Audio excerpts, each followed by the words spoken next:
అబ్బా ఏంటే నువ్వు గాని ఆ భీముడిని పనిలో పెట్టావా? భీముడిని నేనెందుకు పనిలో పెట్టానే? అక్కడ పని చేస్తున్నాడు. రండి. రే భీముడు, ఆ గేదెలు కుడి తట్టేశానండి. నిన్నెవరు పెట్టాడు రా పనిలో? రూల్స్ అండి. రూల్సా? 6వ క్లాసుకి అన్ని రూల్స్ తెలుసారా నీకు? తెలుసు. ఇప్పుడు ఒక ఎమ్మెల్యే చచ్చిపోయాడు అనుకోండి, ఆయన కొడుకు ఎమ్మెల్యే పొట్టిస్తారండి. ఎందుకు? డబ్బులు సంపాదించుకోవడానికి. అదే ఒక ఉద్యోగస్తుడు చచ్చిపోయాడు అనుకోండి, ఆయన కొడుకే ఉద్యోగం ఇస్తారు. ఎందుకు? కుటుంబాన్ని పోషించుకోవటానికి. అదే పాలేరోడు చచ్చిపోయాడు అనుకోండి, ఆడి కొడుకు కూలి చెయ్యాలండి, చేసినప్పు తీర్చుకోవటానికి. చెప్పరా? అక్కర్లేదు, మీ నాన్న చచ్చిపోగానే మా నాన్న మీరు క్యాన్సిల్ చేశారు. భలేటోరండి, అట కుదరదండి. ఎందుకని బాబు? ఇప్పుడు మా అయ్య చేసిన రుణం నేను తీర్చలేదు అనుకోండి, పైనుంచి కిందకి సరాసరి దెయ్యమై వచ్చి నన్ను పీక్కు తింటాడండి బాబు. వీడు దెయ్యమై మన పీక్కు తింటారు, మన పంచర్ చేరాడు తల్లి. అది కాదురా, నేను ఎన్నంటే ఎన్నండి. ఓ అయ్యో, నేను ఇక్కడ పని చేస్తున్నా.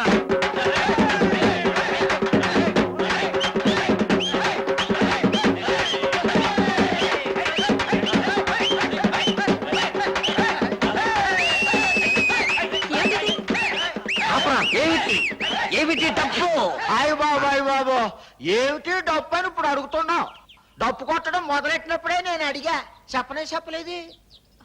ఏమిటమ్మా ఆలస్యం? ముహూర్తం దాటిపోతుంది, త్వరగా కానివ్వండి. ఏంటిది? అయ్యో, ఏమిటి ఇదంతా? కానీ అయ్యో ఏంటండి? హారతి గై కొనుమా. ఏమిటి తతంగమంట? ఒరే భీముడు, నీకేమన్నా తెలుసంట్రా? తెలుసండి. మా గూడెంలో పోలేరమ్మ జాతరలు చేస్తాం కదండి, అప్పుడు దొన్నపోతుని వేస్తాం కదండి, ఇట్టాగే పూజలు చేస్తామండి. అబ్బా, కరెక్ట్ గా చెప్పావు భీముడు. మీ అబ్బాయి తగలబెట్టిన ధాన్యం ఖరీదు 15 లక్షల రూపాయలు. అది ఇచ్చినా సరే, 5,000 ధాన్యం బస్తాలని మిల్లులోంచి తోలించినా సరే, 24 గంటల్లో ఇప్పుడు జరిగిన పూజకు అప్పుడు బలి జరుగుతుంది. డబ్బు కట్టకపోతే రేపు నువ్వు సూర్యుడిని చూడవు, సూర్యుడు నీ శవాన్ని చూస్తాడు. పదండ్రా.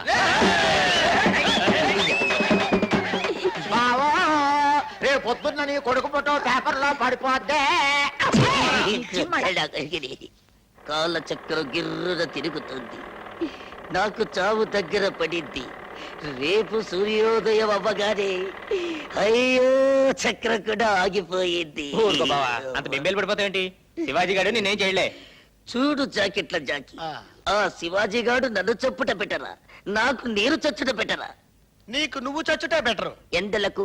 ఎందుకంటే ఇప్పుడు నీకు నువ్వు చచ్చిపోవాలనుకున్నావు అనుకో, ఫ్యాన్ గురేసుకొని చావచ్చు, రైలు కింద తరగా పెట్టి చావచ్చు, ఎలికల మంది చావచ్చు. మరీ అంత కాదనుకున్నావు అంటే సైలెంట్ మింగి ఫట్టక్ మంది చచ్చిపోతాను. కానీ ఆడి నిన్ను చంపాలనుకున్నాను అనుకో, ఇప్పుడు పిచ్చి కుక్క తరుగుతారు తెలుసా నీకు? తెలీదు బాబు. నాటు పందిని తరుగుతారు తెలుసా నీకు? లాంగ్ లో చూశాను. క్లోజ్ గా చెప్తా విను. నాటు పందిని తరుగుతా ఉంటే అది పరిగెడతా వెళ్తా ఉంటది, వెనకాల తరుగుతా ఉంటారు, చేతిలో బరిసి ఉంటది. అది పరిగెడుతుంటది, వెనకాల తరుగుతుంటారు, చేతిలో బరిసి ఉంటది. అందుబాటులోకి రాగానే శివాజీ గారు మా భావన చేయడానికి పందమా? ఎంతైనా పందమా? ఎంతైనా పందమా? 5 రూపాయలు వేసుకో. అయ్యో, ఆఖరికి నా తల ఖరీదు 5 రూపాయలు, 5.50 పందాలేసుకున్న లెవెల్కి దిగజారిపోయిందా? ఈ టెన్షన్ నేను భరించలేను. ఇంటికెళ్ళి మందు కొట్టి నిద్రపోతారు. హలో, బతుకుంటే రేపు కలుద్దాం. హెడ్ జాగ్రత్త. నీ తల తీస్తాడా లేదా అని. 6 నిమిషములు 5.50 నుంచి నా తలకాయ వెల గోలికాయ లెవెల్ కు పడిపోయింది. హతవిధి. బాగా తుడవరా. అక్కడ శివాజీ నా తల తీసాడని పిల్లలు గోలికాయలతో పందాలు కాస్తుంటే మీరు ఇక్కడ తీరిక మెక్కుతున్నారా? నీ తలకేం అవ్వదు గానీ కూర్చోరా. కోడికూర వేడివేడిగా తిందు గాని పొయ్యి మీద ఉంది. భీముడు, ఆ కోడి ఎగురు పట్టా. చేస్తున్నానండి.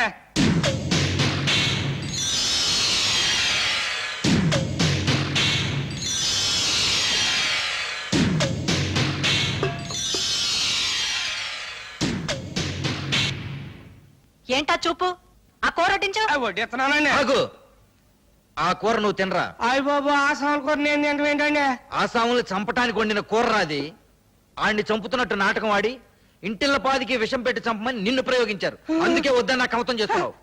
ఏమిట్రా అలా నిలబడి చూస్తావు? కూర తిను. వాడు తిన్న తర్వాత మనం తింటే అది ఎంగిలి కూడు కదా తల్లి చెల్లి. తినరా.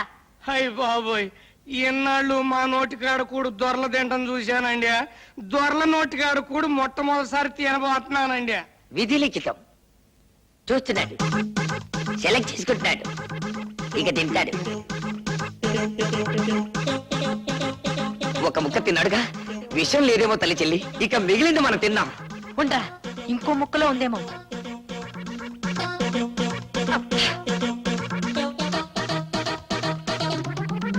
నాన్న, వాడు కోడి మెడలు వాటి తొడలు కసకసా నమిలేస్తున్నాడు. ఇక ఆపమను. తిననీరా, ఆ. ఇంకో ముక్క తిన్నని.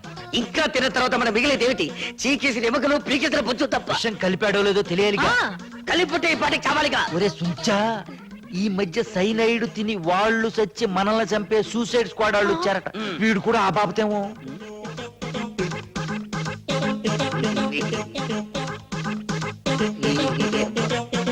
ఏమిటో మొత్తం తినేశావమ్మా? పాపం ఈ చిన్ని ముక్క ఏం పాపం చేసిందని దీన్ని మాత్రం వదిలేశావు. లాగించు, పీకి ఒక పీక్. తీర్చాడు. లాలా తిరగబోతే కరివేపాకు లీఫ్ కూడా లేకుండా క్లీన్ గా నాకేశాడు. అపరా నీ కాగ్గోలా, రేపు మళ్ళీ కోడిని కోసుకుందాం. తినటానికి ఈయన ఎక్కడ బతుకుంటాడండి రేప? ఆ శివాజీ బాబు తలకాయ కోసి సంచులో వేసుకెళ్ళిపోతానని చెప్పాడు కదా. కేసు పెడదామా? చిచ్చి, నీ పరువేం కావాలి? ఇలాంటి విషయాలు జరిగేటప్పుడు పరిపాలించే వాళ్ళు ప్రజల్ని డైవర్ట్ చేయాలయ్యా. మీ ఊళ్ళో హిందూ ముస్లిం తగదా పెడదాం. మా ఊళ్ళో ముస్లింలే లేరే. పోనీ పాత ముఖ్యమంత్రి వేలు తనే కోసుకున్నాడా, ఆ కుర్రాడే కోసాడా అని ప్రజల మధ్య ఇప్పుడు చర్చ పెడితే? వాళ్ళు మా వాణ్ణి చంపేస్తారు మహాప్రభో అంటే ఈ సలహాలేమిటండి? అయితే ఒకే ఒక్క ఐడియా ఉంది. దాంతో టాకు మారిపోద్ది. రాజ్యలక్ష్మి కుటుంబంతో సహా ఊరిడి చెల్లిపోద్ది. కాకపోతే చెల్లెలే అని ఆలోచిస్తున్నాను. ప్రాణం పోయే కాడ చెల్లెలు అనుకుంటేలా? అంతేనా? ఉమ్.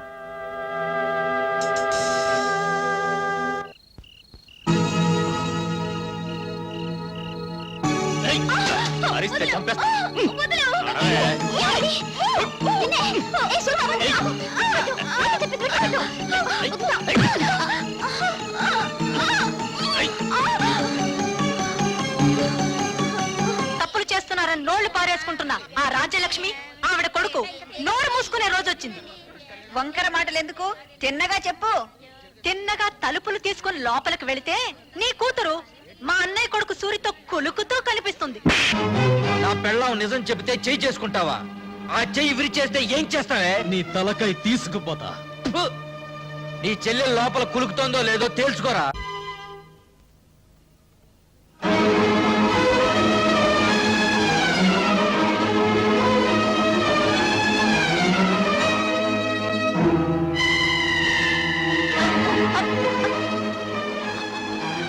అమ్మ సుధా, సుధా, అమ్మ సుధా.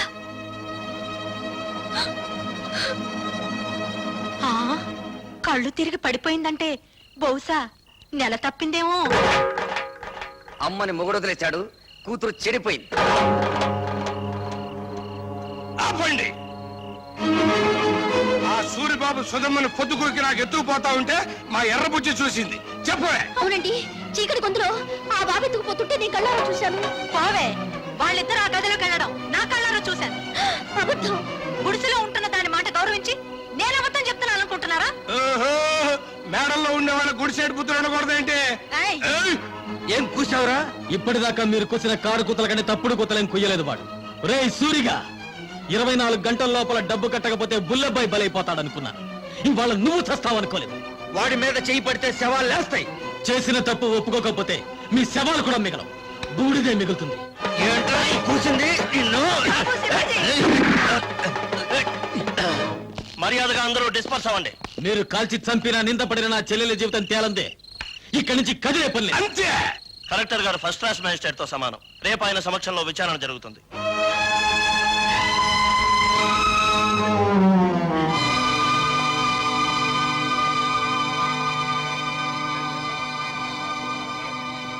సర్పంచ్ అలా కలెక్టర్ గారికి కేసు వివరించు.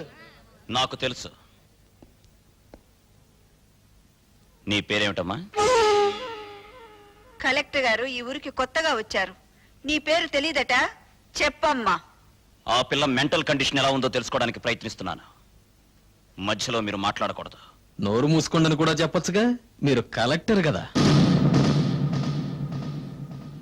చెప్పమ్మా, నీ ఇష్ట ప్రకారం వెళ్ళావా, అతను బలవంతంగా తీసుకెళ్ళాడా? నాకు అతనితో పెళ్లి చేయించండి. ఇది నా ప్రశ్నకు సమాధానం కాదు. ఇంకా అర్థం కాలేదండి. నాకు ఆ కుర్రోడితో పెళ్లి చేయండి అంటే ఇష్టపడి వెళ్ళాను, అంత ఫినిష్ అని చెప్పినట్టేగా. ఇదిగో కలెక్టర్ గారు, అందరూ కలిసి నా చెల్లెలి జీవితంతో చెలగాటమాడుతున్నారు. నా చెల్లెలికి న్యాయం జరగకుండా ఈ కర్ర దాటి వెళ్తే ఇక్కడ ఊరుండదు, వల్లకాడుంటుంది. కలెక్టర్తో ఎలా మాట్లాడాలో ముందు తెలుసుకో. క్షమించండి కలెక్టర్ గారు, అన్నని కలెక్టర్ చేయడం కోసం వాడు చదువు మానేశాడు. మాట్లాడటం చేత కాదు. నేను చెబుతున్నాను వినండి. మీరు చదువుకున్న చదువులు మీకేం నేర్పించాయో గాని మేం నేర్చుకున్న నీతులు మాకు కొన్ని నేర్పించాయి. ఆస్తి పోతే కూలి చేసుకుని బతుకుతాం, ఆత్మాభిమానం పోతే పోతే ఇక్కడ జరిగేది ఆత్మహత్యలు కాదు, హత్యలు. భయపెడుతున్నావా? బుజ్జగించే వయసు కాదు కదా. ఆ అమ్మాయి పెళ్లి చేయమని అడుగుతోంది కదా. వాడు ఎత్తుకుపోయాడని చెప్తున్నాం కదా. సాక్ష్యం? నేను నా కళ్ళ ముందే సూరిబాబు సుధమ్మను ఎత్తుకుపోయాడు. నిన్నడగలేదు. చూసిన వాళ్ళు సాక్షి వద్దని సోహన్నాళ్ళు అడుగుతారేండి బాబు? ఏమ్మా, నువ్వే అతనితో కలిసి రూమ్ లోకి వెళ్ళావా, లేక అతను నిన్ను ఎత్తుకుపోయాడా? మా ఇద్దరికి పెళ్లి చేసండి. ఇంతకంటే ఆ పిల్ల ఏం చెబుతుందండి? విషయం అర్థం కాలా? అయినింటి ఆడపిల్లని ఇంతకంటే ప్రశ్నించడం మంచిది కాదు. కాబట్టి ఈ ఇద్దరి పెళ్లికి ఏర్పాటు చేయమని తీర్పు చెప్తున్నాను. అయ్య బాబా, ఆయన మొత్తకాయని తీర్పు చెప్పేసి వెళ్ళిపోతే సరిపోతేటండి. నా కొడుక్కి 5 లక్షలు కట్నం ఇవ్వాలి.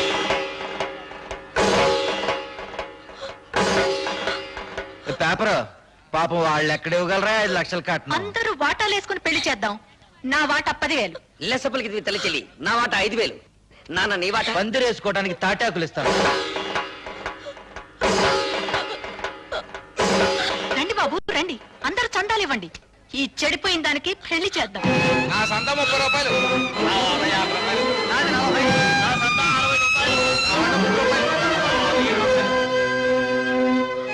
ఊళ్ళో తలెత్తుకోకుండా చేసావు కదా. వాళ్ళకి చెప్పడం ఇష్టం లేకపోతే నాకైనా చెప్పొచ్చుగా సుధా, సూరిబాబు అంటే ఇష్టమని. చేసిందంతా చేసి ఇప్పుడెందుకు ఏడుస్తావు? 5 లక్షలు ఎక్కడి నుంచి తేవాలి? నిన్ను గోదావరిలో తోసి నేను దూకాలి. ఎందుకు చేసావి పని? నేను చెడిపోలేదు.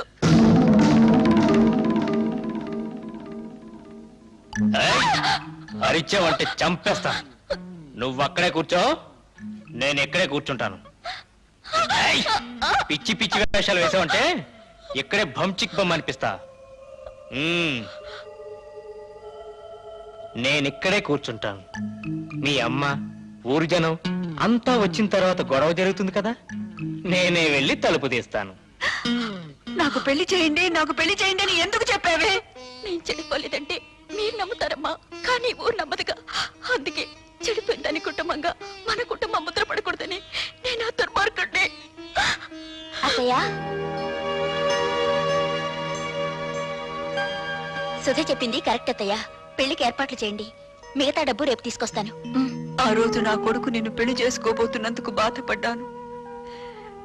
ఈ రోజు నువ్వు ఆ వెధవని పెళ్లి చేసుకున్నందుకు బాధపడుతున్నానమ్మా. పర్వాలేదత్తయ్య, పెళ్లికి రెడీ చేయండి. ఇంకా పెళ్ళేంటి? ఆ సూర్యగాని రచ్చబండ దగ్గరికి తీసుకొచ్చి పచ్చడి చేసి ఈ నిజం చెప్పిస్తా. ఆగు బాబు, పుట్టలో పాములాగా కొంపలో నేనుండాను కదా. ఉపాయం ఏదో నా చెవిలో పారై, అపాయం సంగతి నే చూసుకుంటా.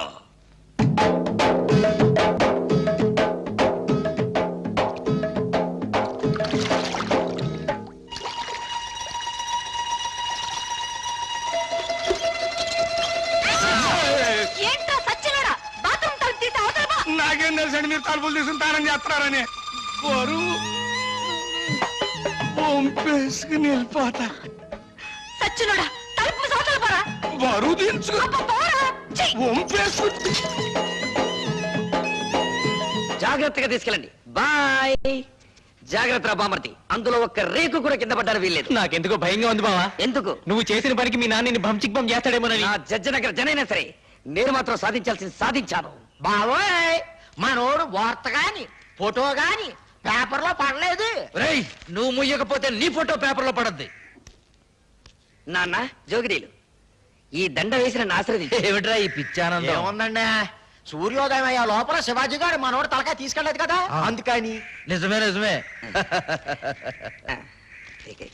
నమస్తే నాన్న. పిచ్చి నాయన, నా కొడుకు మీద చేయి వేయడానికి వాడికి ఎన్ని గుండెలు?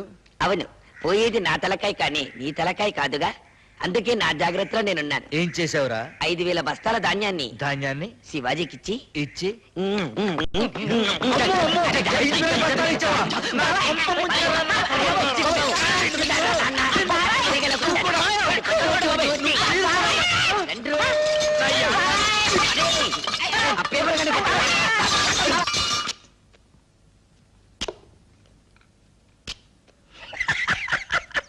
ఏమిట్రా? ఊరుకోండి అమ్మగారు, ఆ? అది చిక్కేస్తుందండి. ఏమిట్రోయ్ కొత్త పెళ్లి కొడుకులా అలా కులికిపోతున్నావు? బాత్రూమ్ లో మీ పేకర చూశాను కదండి, దెమ్మ తిరిగిపోయిందండి బాబు. అయ్య బాబాయ్, బాత్రూమ్ లో నేను స్నానం చేసేటప్పుడు నువ్వు చూసినట్టు ఎవరితో చెప్పకే. బాలేటూరండి, నేను ఎందుకు చూస్తాను అమ్మగారు, అత్తగారు లాంటి వాళ్ళు. అదేంట్రా, అత్తగారేంటి అమ్మగారు అల్లావు? ఆ ఊరుకోండి, మీ పేకర చూసినట్టు ఎవరికి అమ్మాయిని పిల్ల బుద్ధి అవుతండి, అత్త అని పిల్ల బుద్ధి అవుతుంది. చాలే ఊరుకోరా. ఆ, ఇక్కడేమో ఇలా మాట్లాడతావు, అక్కడేమో వాళ్ళ తరఫునే సాక్ష్యం చెప్తావు. సచ్చినోడా. నాకేం తెలుసు అండి, ఎర్రబుజ్జి ఇట్లా చేస్తున్నానే, పాపం గారు ఒప్పుకోబట్టి సరిపోయింది. ఇంకా నయమండు మీతో తగ్గు పెట్టుకోలేదు. కుర్రోడైనా ఆ కలెక్టర్ భలే తీర్పిచ్చాడు కదా. ఆడో కళాసు చదివినండి, నాకేం తెలుసులండి, ముందో కళాసు లాగేసండి మీరు.